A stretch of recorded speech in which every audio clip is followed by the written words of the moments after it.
Imagine you're on a crowded sidewalk. Everyone instinctively moves right to avoid collisions. You move right too, or do you try left? What you choose depends on what everyone else chooses. That simple scenario is a tiny game, not a board game, but a real-life strategic interaction. Economists call this game theory, the study of decision-making where the outcome depends on multiple players. Game theory is everywhere, in business, politics, nature, and even everyday life. Today we're going to explore game theory and a key concept called Nash equilibrium, which is the moment when no player can improve their outcome by changing strategy alone. Along the way, we'll see why rational choices sometimes lead to surprising results, and why understanding these patterns can give you insight into markets, negotiations, and even traffic jams. At its core, game theory is the study of strategic decision-making. It asks one fundamental question: if everyone acts in their own best interest while anticipating what others will do, what happens? To answer this, economists define three key elements: players, who make decisions; strategies, the options available to each player; and payoffs, the rewards or consequences that result from every combination of choices. A classic example is the prisoner's dilemma. Imagine two friends caught sneaking cookies. Each has a choice: confess or stay silent. If both stay silent, they get a small scolding. If one confesses while the other stays silent, the confessor goes free while the silent one gets punished. If both confess, they each receive moderate punishment. Even though staying silent would be better for both, rational reasoning drives both to confess. Think of it like two drivers merging onto a busy highway.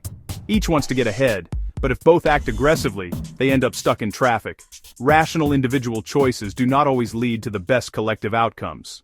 Game theory is not just about crime or traffic. It applies to business, politics, and technology. Companies use it to anticipate competitors' moves. Politicians use it to predict opponents' strategies. And even animals use it to decide whether to fight or flee. To make these ideas concrete, consider a coordination game. Two friends must choose a messaging app to chat. If they pick the same app, communication succeeds. If not, no one can talk. This shows that some games have multiple stable outcomes, depending on what everyone expects others to do. So, how do we figure out which outcome is stable? This is where Nash equilibrium comes in. Named after mathematician John Nash, a Nash equilibrium is a set of strategies where no player can benefit by changing their strategy alone, assuming everyone else sticks to theirs.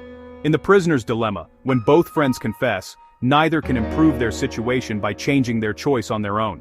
That mutual confession is the Nash equilibrium, a stable, self-reinforcing outcome, even if it's not optimal for the group. A simple analogy is traffic. If everyone drives on the right side of the road, no single driver gains by switching to the left. Driving on the left would also be a Nash equilibrium in a world where everyone else drives left. Stability does not necessarily mean best for everyone. It just means no one can improve by acting alone. Nash equilibrium also appears in business. Imagine two companies deciding on pricing. Each company's optimal price depends on the competitor's choice. When both choose prices that maximize profit given the competitor's price, that combination is a Nash equilibrium, a stable market outcome. Price competition is just one way firms interact strategically. Another classic example is Cournot competition, named after the French economist Antoine-Augustin Cournot. Imagine two companies selling the same product. Each must decide how much to produce, knowing that their profits depend not only on their own output, but also on how much the competitor produces. If one produces a lot, while the other produces very little, the first may flood the market and push prices down, reducing overall profit. If both produce cautiously, they might maintain higher prices but risk losing market share. Over time, the companies reach a point where neither can improve their profit by changing production alone. This stable outcome is called the Cournot equilibrium, a specific type of Nash equilibrium. It demonstrates that even without explicit coordination, rational decisions by independent players lead to predictable patterns. Just like in the prisoner's dilemma, the outcome may not be the collectively optimal scenario, but it is stable because no player has an incentive to deviate unilaterally.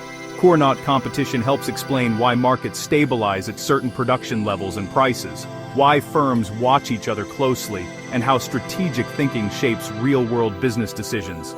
From here, we can move naturally to other types of strategic interactions, like sports, where anticipating opponents' moves, such as in penalty kicks, is equally crucial. For example, in penalty kicks in soccer, a kicker chooses left or right while the goalkeeper tries to anticipate that choice. Professional players' strategies often settle into a Nash equilibrium over time, balancing risk and prediction. Sometimes, games have multiple Nash equilibria. Coordination games, like choosing a side of the road or a standard technology, can have 2 or more stable outcomes. Other games, like the prisoner's dilemma, have only one equilibrium, even if it's not the collectively best outcome. Recognizing the difference between stability and optimality is crucial for understanding strategic interactions in the real world. Up to now, we've focused on humans and businesses, but strategic interactions aren't unique to us. In nature, animals also face choices that affect survival, and these interactions often settle into stable patterns, much like Nash equilibria. This is the realm of evolutionary game theory. Consider the classic hawk-dove game. 2 animals compete for a resource. Hawks fight aggressively, risking injury but potentially winning big. Doves avoid conflict, sharing or giving up resources peacefully. If 2 hawks meet, both risk harm. If a hawk meets a dove, the hawk wins easily. If 2 doves meet, they share. Over generations, populations tend to stabilize into a mix of hawks and doves, a natural equilibrium where no single strategy can invade easily. This stable outcome is called an evolutionary stable strategy, or ESS. Evolutionary game theory shows that strategic thinking isn't just human, it's a universal principle. Animals, humans, and even organizations adapt their strategies over time based on success and payoff. Understanding these evolving patterns helps us see why behaviors stabilize, whether in ecosystems, markets, or social interactions. Just as animals adapt over generations, humans and companies adjust their choices by anticipating others. With this in mind, let's try a quick thought experiment. Imagine 2 companies deciding whether to launch a big sale at the same time. If one launches while the other does not, the first captures most of the market. If both launch, profits drop for both. If neither launches, profits remain stable.